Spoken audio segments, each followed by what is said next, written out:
Hello everyone, it's Brian here in Toronto. So let's talk about some recent finds for January. This is probably part one, but you never know. It could be the only part. Who can say? I'm also going to talk about a piece of VCLT I received from overseas. I'm quite happy to get that. So let's begin with a record that I am going to guess most people would have assumed that I already owned, and that is Rush. Snakes and Arrows from 2007. Well, the fact is I have owned this record since 2007, but on compact disc. So back in 2007, I bought this more or less the week it came out. I liked it so much that in 2008, I bought Snakes and Arrows Live, which is Snakes and Arrows tracks plus some older tracks presented here live. Both are terrific. So, now, the vinyl was issued in 2007 in a limited edition, and there were also at least one repressing of this. I remember being in a store and having this in my hands. I was considering buying it, but I was in that frame of mind where I didn't want to replicate what I had on compact disc on vinyl and vice versa. I've said that many times. I don't like doing that, but the fact is I do it anyway. And I didn't like the fact that there were gaping holes in my collection. So when I didn't buy it, I regretted it. And then, of course, I couldn't find it again. So I've been waiting for this repressing for quite a while. And this is it from 2025. I got this in 2026. I don't think it actually hit the stores until 2026. This, in my mind, is a peak Rush record. This is fantastic. I mean, this is, if I were to rank my Rush records, which I've never done, this would be high on the list. It might even, it's definitely top 10, maybe higher. I mean, probably higher.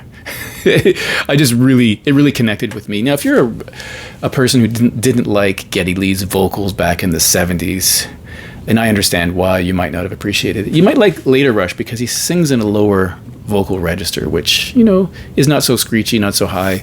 I like all periods of Rush, with the exception of, well, the Power Windows Hold Your Fire era is challenging for me because it's really synthy, and you would think that someone who likes new wave would appreciate that, but the guitar was lost. I think that's one of the most interesting things about Rush, so I didn't love that period. So when they got through that to the other side, I started to appreciate their records more and more, and this one, I think they just hit the mark on all aspects of this record. I think it's really terrific.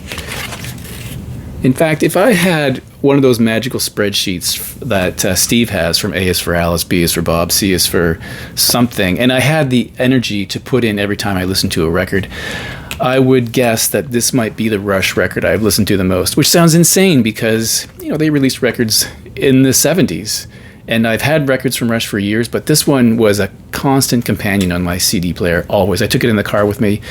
Really terrific record. There's two inserts in here, which have lyrics and whatnot, some images, and then two pieces of vinyl. And I have to say, this sounds really terrific. I've listened to it on my turntable, and it's fabulous. It sounds great. So I'm really delighted to have that. In terms of tracks, you know, there's Far Cry, which I guess was the first single. There's three instrumentals on here: The Main Monkey Business, Malignant Narcissism, and Hope. Really classic songs like Working Them Angels, Armor and Sword. The Way the Wind Blows would be a track that would make maybe a top 10 favorite Rush tracks list if I ever did one. I think it's really cool. And I remember the band saying they really loved that song too. So, Snakes and Arrows filling in almost all the holes in my Rush collection. Right behind it in the rack was this Rush EP called Feedback, which of course I bought on CD in 2004 as well. So this is the 30th anniversary EP to celebrate 30 years of Rush. So 30 years after the first record. And it's a collection of cover versions. I think I said Feedback. If I didn't, it's called Feedback. So they're all cover versions. I'm not sure what the reviews were like on this. I know some people didn't like it. I think this is really good. It has 8 tracks. I'm going to read the titles. I'm sure you will recognize them if you don't even know this record. You've got Summertime Blues, Heart Full of Soul, For What It's Worth, The Seeker, Mr. Soul, 7 and 7 Is, that's a rocker, Shapes of Things, Crossroads. Fantastic. And it comes in a polyline sleeve with a sort of psychedelic looking label there. So, you know, it also sounds incredible. I think the mastering and the pressing is really, really good. So I am very happy to add those two to my collection after all these years. Again, Feedback is one that I had seen in the store as well. I remember finding a used copy once for a really good price and didn't buy it. Now I think, wow, that was crazy. So, Rush. Now, this is a record I've been looking for a bit of time. It's Roland S. Howard, Teenage Snuff Film. I had no idea about any Roland S. Howard solo records until I started watching certain YouTube channels from Down Under. I'm specifically thinking of Ben Rankin's. Now, Roland S. Howard is associated with The Birthday Party, Boys Next Door, These Immortal Souls, that kind of thing. Again, I had a vague notion of those bands. Of course, The Birthday Party was quite well known, but the other two I didn't really know too much about. But this is a record from 1999, and when I bought Pop Crimes from Roland S. Howard on Ben's recommendation. He recommends a lot of Australian music. I remember buying that and was really taken by it because I love his voice. I know some people don't. I think he has a good voice, but more than that, the guitar work on his music is really cool. So since I bought Pop Crimes, I'd been looking for this one and failing to find it. Well, in fact, I did find it a couple of times. I found a couple of used copies, but they were very expensive and the vinyl was a bit cloudy, grungy. It just didn't look clean to me, or it didn't look like it was, I don't know, something weird. Both copies, believe it or not. But I got this for a really excellent price. It's a 2020 repressing of the 1999 record with a bunch of original tracks. There's also a cover of Billy Idol's White Wedding on here, which is kind of interesting. On Pop Crimes, he covers Chalk Talk's It's My Life, which I wasn't really thrilled by, but I think White Wedding is pretty good. There's an insert here with some lyrics, and then two records on in these black sleeves. So I'll just show you the one that has this one has an etching. So side 4 has an etching, which, I guess that's okay. But that's the label, and then if you can see, there's a bit of an etching here, which is sort of hard to see, but I think you get it. So Roland S. Howard. I think this is a really good record. The guitar work is really good. I love his voice. I keep saying good, but it is good. It's a very good record. So that was a nice find. I now have a record store day release. Sometimes I find record store day items years later. This is from 2023. I don't think this was shipped to Canada. I never saw this in record store day bins ever. But it's something I was kind of curious about. This is Haircut 100% Live, Hammersmith Odeon, Spring 1982. I saw this on Amazon. I don't know why they have RSD items on Amazon. It's apparently limited edition.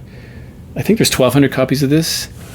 And I put a price watch on it when it was around $42. And then it dropped and dropped and dropped. It was around 22 to 25, and I kept getting those notices. And I just kind of said, I'll get it later. And then it went down to $16.63. So I bought it, and an hour later it was back up to $26. So this says 11 songs, no overdubs, speedy funk, mass hysteria, pressed on 140 gram red vinyl for record store day, April 22nd, 2023, with this barbershop kind of cover, I guess.